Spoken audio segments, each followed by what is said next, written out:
Welcome. In this video, I will show you how to enable or disable HDR on your TCL TV.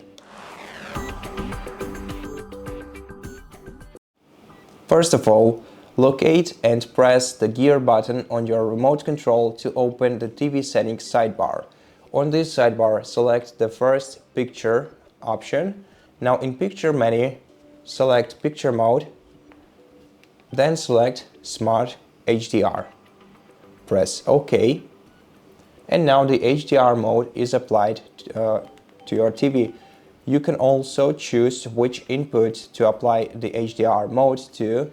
To do that, navigate to apply all picture settings and then select the input you want to apply this setting to.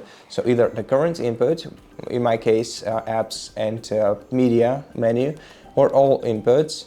If you want to apply the same picture mode to all of your TV's peripherals and all of your external devices too. And once you leave this menu, the HDR will be enabled. And if you want to disable it, well, of course, just go back to the same menu and select some other picture mode. And that's how you do it.